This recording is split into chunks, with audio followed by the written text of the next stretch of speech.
Hello everyone, welcome to the exam PGR guide. तो कैसे हैं आप सब लोग?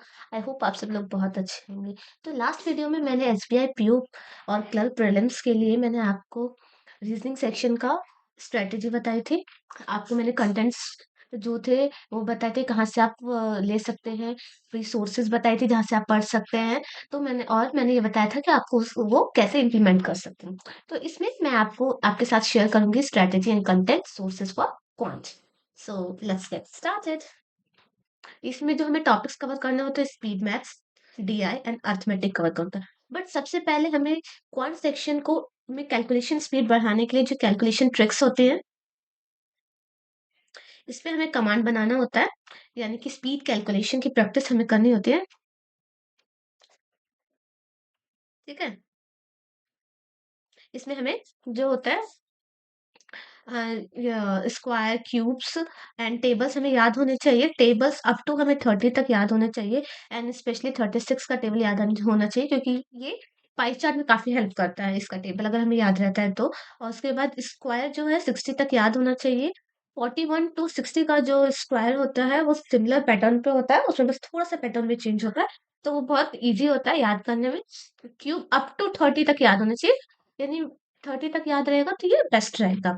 और इसमें क्या होता है, हमें एडिशन, मल्टीप्लिकेशन, डिवीजन की थोड़ी प्रैक्टिस करनी चाहिए, ताकि हम हमारा टाइम जो कैलकुलेशन में लगता है उसे हम मिनिमाइज कर सकें। ठीक है, तो ये बेसिक चीज।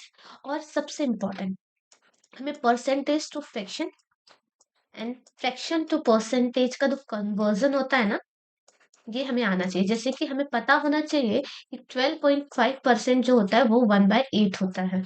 हमें पता होना चाहिए कि 25% जो होता है वो 1/4 होता है।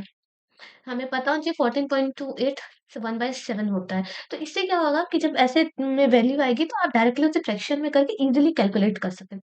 तो इसके लिए कैलकुलेशन ट्रिक्स में tables, squares, cubes, addition, subtraction, multiplication का फास्ट ट्रिक्स और फ्रैक्शन कन्वर्जन पे प्रैक्टिस होनी चाहिए। इसे सीख के छोड़ देने से कुछ नहीं होगा।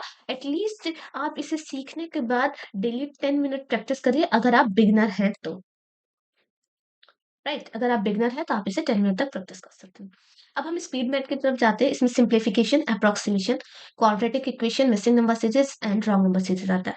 मैं अपने एक्सपीरियंस से बता रही हूँ कि इस बार जो अप्रोक्सीमेशन आया था आईबीपीएस पीओ प्रीलिम्स में, ये काफी टाइम टेकिंग था। इवन इस अप्रोक्सीमेशन को एक बार, दो बार, तीन बार अप्रोच लेना पड़ रहा था। ये काफी मॉडरेट लेवल का आया था ये। देखिए, मेरी शिफ्ट में मॉडरेट लेवल का आया था, पर जनरली मैंने जो रिव्यूज वगैरह देखे थे तो उसमें भी यही था बच्चों का रिव्यू, कि इस बार का जो अप्रोक्सीमेशन था काफी थोड़ा मॉडरेट टाइप का था। तो इस बार ये नहीं कि अप्रोक्सीमेशन है तो आपको इजीली हो जाएगा, नहीं छोड़ दो ये तो बाद में भी कर लेंगे, नहीं।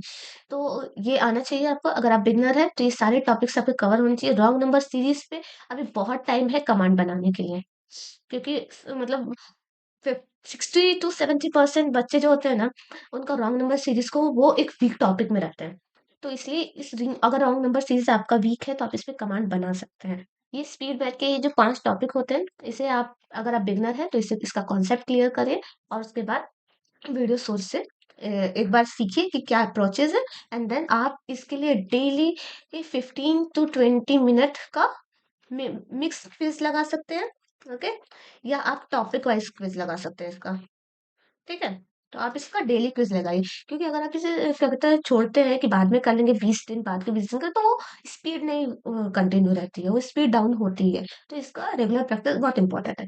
डीआई की बात करें, डीआई में tabular, line graph, bar graph, pie chart, radar graph, caselet and missing DI ये आता है। मिसिंग डीआई भी आती है प्योर प्रीलिम्स में। तो ये सारे टॉपिक आपको कवर करने हैं। और इसमें ये जैसे कि हमने बताया कि एसबीआई पीओ को, अगर आप सिर्फ एसबीआई क्लर्क को टारगेट करें तो आईबीपीएस क्लर्क, आरआरबी पीओ में आरआरबी पीओ का जो है इन सब के लेवल का आपका आएगा एसबीआई क्लर्क का। बट अगर आप एसबीआई पीओ को स्पेशली कर रहे हैं टारगेट, तो इसमें आपकी कमांड अच्छी होनी चाहिए, क्योंकि इसमें आपको अच्छे लेवल के जो क्वेश्चंस होते हैं ना, गुड लेवल क्वेश्चंस, या कहूँ मॉडरेट टू हाई लेवल के जो क्वेश्चंस होते हैं, उस पे आपकी प्रैक्टिस अच्छी होनी चाहिए। तभी आप वहाँ पे एसबीआई पीओ में ले सकते हैं अच्छा अटेम्प्ट्स। ठीक है, आप अरिथमेटिक की बात करें तो अरिथमेटिक में ये सारे टॉपिक होते हैं जिसमें परसेंटेज, रेशियो, एवरेज, ये 3 टॉपिक, और आई थिंक ये 3 टॉपिक को ना, ये जो बेसिक प्रीलिम्स के डीआईज़ होते हैं ना, उसमें भी ये टॉपिक पे बेस्ड होते हैं क्वेश्चन। एवरेज बेस्ड होता है, वो रेशियो प्रोपोर्शन यूज़ होता है। ये जनरली कैलकुलेशन में भी यूज़ होता है। परसेंटेज टू रेशियो में डाला, फ्रैक्शन में डाल दिया, तो ये डेली बेसिस जो मतलब डीआईज़ होते हैं या कैलकुलेशन होती है, तो उसमें ये यूज़ होता है। इसलिए इसे जनरली कहते हैं कि ये तो आपको मतलब आना ही चाहिए ये टॉपिक्स। उसके बाद बाकी ये सारे टॉपिक्स हैं जिसमें टाइम एंड वर्क अगर आपको अच्छे से आ गया तो पाइथन सिस्टम आपका बन जाएगा। टाइम एंड डिस्टेंस आ गया तो बोर्ड एंड स्ट्रीम आपको ईज़ी लगेगी। ये सारे टॉपिक आप कवर कर सकते हैं। Probability and permutation and combination का बहुत कम चांस होते हैं प्रीलिम्स में आने का। बट ये प्रोबेबिलिटी के तो फिर भी एक आध क्वेश्चन दिख जाते हैं। बट ये पहले से ही कवर आपका रहेगा तो ज़्यादा अच्छा रहेगा। अभी हमारे पास ज़्यादा टाइम है तो हम सबसे पहले, अगर बिगिनर है तो हम सारे टॉपिक्स वाइज़ सारे का कॉन्सेप्ट क्लियर करेंगे। अगर हमारे पास ऑलरेडी चैप्टर कवर है और कुछ लेफ्ट है तो हम सबसे पहले मेन टास्क है कि इन टॉपिक्स को कवर करना है। तो आप सोच रहे हो कि टॉपिक्स करना तो है पर कहाँ से करें? अगर आपने पेड ले रखा है सब्सक्रिप्शन तो बेस्ट है कि मतलब आप उन्हीं सोर्स को फॉलो करिए। आपका कोई पर्टिकुलर एजुकेटर आपने सेलेक्ट कर रखा है, इनसे ही पढ़ना है तो आप उनसे पढ़िए। इन केस अगर आप अभी ये सोच रहे हैं कि मैं किससे करूँ या जिनसे आप पढ़ रहे हैं उनका लैंग्वेज टफ लग रहा है, तो मैं आपके पास ऑप्शंस मैं शेयर करती हूँ, जिनसे मैंने पढ़ा है और जो बहुत अच्छा पढ़ाते हैं, तो आप उनके एक बार क्लासेस देख के ये डिसाइड कर सकते हैं कि आपको उनसे पढ़ना है कि नहीं पढ़ना है। अगर पढ़ना है तो स्टिक टू दैट एजुकेटर, और फिर आप अपना सिलेबस वहाँ कवर कर सकते हैं, राइट? तो मैं आती हूँ सोर्सेज़ की बात करूँ। कौशिक मोहंते सर, आशीष अरोड़ा सर और हर्षल सर। ठीक है? इनकी बात करूँ तो ये जो कौशिक मोहंते सर हैं, इनके यूट्यूब चैनल पे आपको बहुत सारी प्लेलिस्ट मिल जाएगी।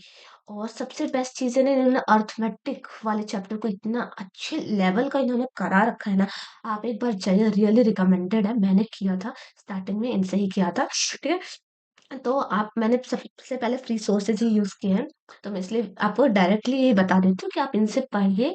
बहुत अच्छा प्लेलिस्ट है इनका अरिथमेटिक का, इवन ये स्पीड मैथ्स के डीआईएस के प्लेलिस्ट भरे हुए हैं। आप पढ़िए, आप लैंग्वेज के कॉम्प्रिहेंड करने की कोशिश, क्या आपको वो चीज़ समझ में आ रही है, वो चीज़ पढ़ा रहे हैं। आशीष अरोड़ा सर, इनके भी वाईटी पे मतलब बहुत सारी प्लेलिस्ट पड़ी है, वीडियोज़ पड़े हैं। अभी तो के यहाँ से आप फॉलो कर सकते हैं। पहले आप सिलेबस कवर करिए, पहले आप मिक्स क्वेश्चंस मत करिएगा, ठीक है? अभी बहुत टाइम है।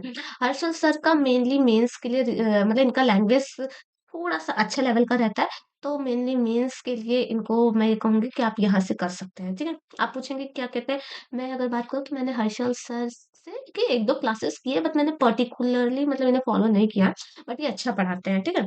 तो आप इनसे भी कर सकते हैं। यहाँ प्री प्लस मेंस हो जाएगा, यहाँ भी प्री प्लस मेंस हो जाएगा, ठीक है?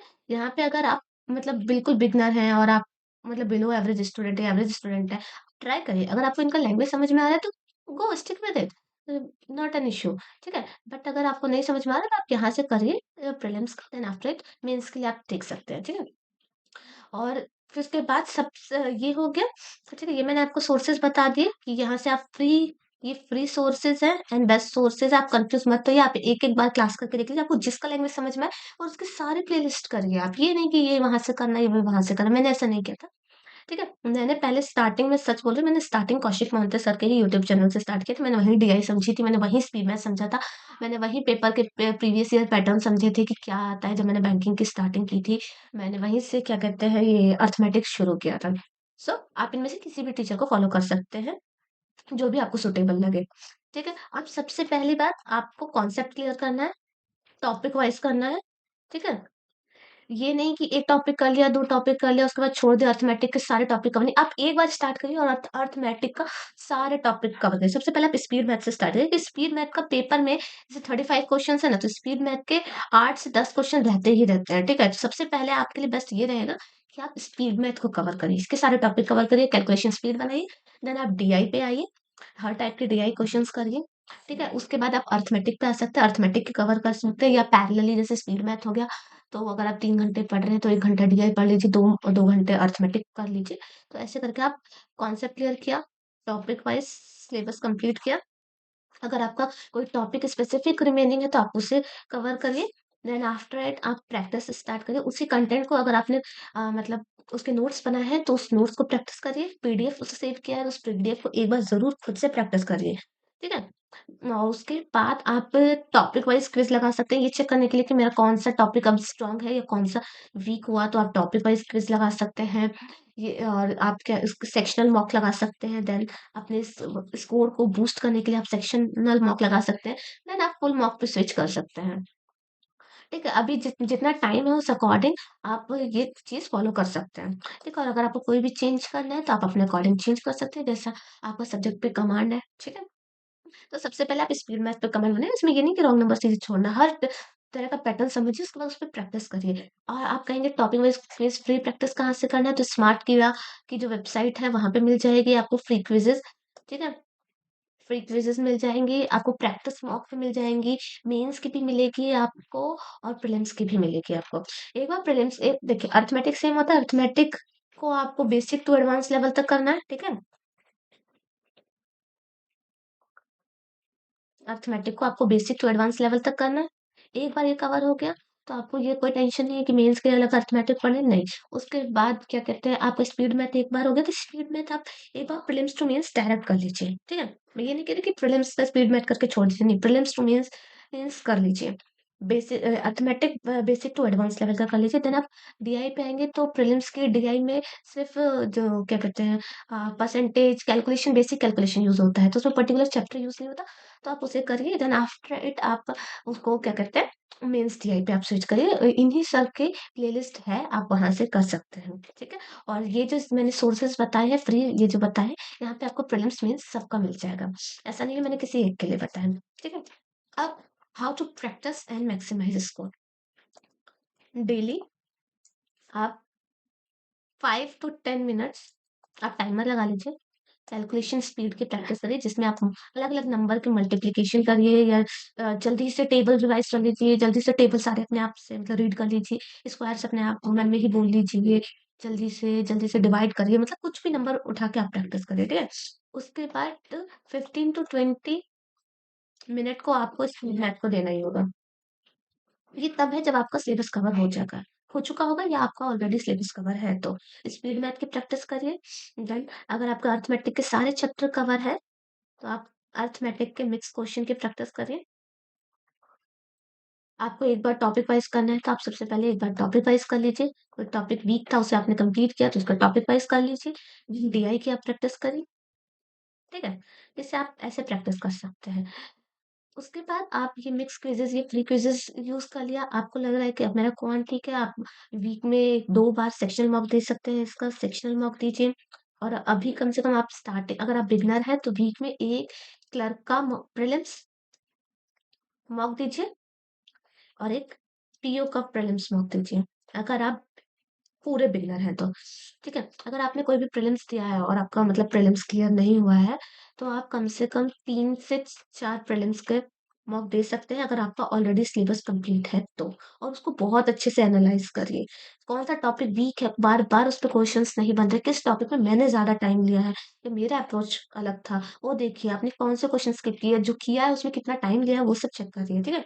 और इन केस आपने प्रीलिम्स भी क्लियर किया और आपने बहुत सारे मेंस दी है, तो आप प्रीलिम्स मतलब आपका बहुत अच्छा लेवल पे है, तो क्या कहते हैं मतलब प्रीलिम्स के मॉक लगाइए, सेक्शनल मॉक लगाइए, जैसा आपका कोई सब्जेक्ट वीक है तो उस पे लगाइए, प्रीलिम्स के मॉक लगाइए और आप मेंस का मॉक कम से कम वीक में 1 मेंस का मॉक ज़रूर दीजिए, फुल मॉक, ठीक है? वीकली ज़रूर दीजिए, ताकि आप इससे डिटैच ना हो, मतलब क्या कहते हैं, ये ना हो कि आपका मेंस का जो है प्रैक्टिस ही छूट जाए। नहीं, आपका ऑलरेडी है कवर, तो क्यों? ठीक है? राइट? तो ये मेरी तरफ से था। मैंने आपको सब कुछ बता दिया, मैंने आपको सिलेबस बता दिया, मैंने आपको फ्री सोर्सेज़ बता दिए, जहाँ से आपको सिलेबस कवर करना है, मैंने वो सोर्सेज़ बता दिए, जहाँ से आप प्रैक्टिस कर सकते हैं। आप चाहें तो गाइडली का बंडल पीडीएफ बाय कर सकते हैं। इ इससे ये होगा कि आपको क्या कहते हैं, जब आपका सब कुछ होगा, कवर हो जाएगा और आपको सिर्फ प्रैक्टिस करनी है, सिर्फ और सिर्फ प्रैक्टिस करनी है, तो आप यहाँ से भी कर सकते हैं। आपको मेंस के लिए, प्रीलिम्स के लिए यहाँ से मिल जाएगा। आप स्मार्ट क्लास के फ्री यूज़ कर सकते हैं, नहीं तो स्मार्ट किरा का एक तो प्री क्विज़ेज़ आप यूज़ कर सकते हैं, ठीक है? नहीं तो मॉक ड्रिल्स आती हैं, वो आप यूज़ कर सकते हैं। और उसके बाद आप प्रैक्टिस मॉक का यूज़ कर सकते हैं, या पर्टिकुलरली आपने अगर किसी जैसे ऑलिव बोर्ड का, येस मॉक का, अड्डा 247 का, इस पे भी फ्री क्विज़ेज़ आती है। और इनकी क्या कहते हैं, अगर आपने स्पेसिफिकली इनके मॉक टेस्ट खरीद रखे हैं, तो उसमें भी आपको टॉपिक टेस्ट मिल जाएँगे और सेक्शनल मॉक मिल जाएगा, फुल मॉक मिल जाएगा, वहाँ से प्रैक्टिस कर सकते हैं। बस the first thing is that आप सारे सिलेबस कवर करिए। आपको जो भी टॉपिक रिमेनिंग है, जो भी वीक है, आप उसको कवर करिए। तो मैंने आपके साथ वो सोर्सेज़ शेयर किए हैं जो मैंने फॉलो किया था स्टार्टिंग डेज़ में, एंड अब तो मैं मिक्स प्रैक्टिस कर रही हूँ। कभी कहीं से पिक कर रही हूँ क्वेश्चन, कभी कहीं से पिक कर रही हूँ, मतलब कहीं से नहीं, पर जो सोर्सेज़ मैं, जैसे मैंने गाइडली के बंडल पीडीएफ ले रखी है, मैं कौशिक सर को फॉलो करती हूँ, मैं आशीष सर को फॉलो करती हूँ, तो मैं उनकी क्लासेस करती हूँ। ठीक है? तो इन केस अगर आप अफ़ोर्ड नहीं कर सकते उनकी क्लासेस, तो पेड क्लासेस, तो आप स्टार्टिंग यहाँ से करिए एटलीस्ट। ऐसा नहीं है कि सिर्फ़ जो पेड लेते हैं उनका ही क्लियर होता है, फ्री सोर्सेज़ मतलब one of the best sources होते हैं। और आप एक बार देखिए इनका जो क्वालिटी है कंटेंट का, उसमें कोई कॉम्प्रोमाइज़ नहीं है कि मतलब पेड का अलग है और यूट्यूब का अलग है, नहीं। भाई मैंने पढ़ा है तो इसलिए मैं ये बता रही हूँ। बहुत ही माइन्यूट डिफरेंस होगा अगर किसी टॉपिक में होगा तो, वरना नहीं है डिफरेंस, ठीक है? So this is all from my side. I hope ये वीडियो आपके लिए काफी हेल्पफुल रहेगी। सो नेक्स्ट वीडियो में मैं इंग्लिश का जो सेक्शन है वो शेयर करूंगी कि वो आप कैसे कवर कर सकते हैं, कहाँ से प्रैक्टिस कर सकते हैं। और if you like this video, then please like it, comment down, and so let's root for each other and watch each other grow. Okay, and then take care. Bye bye.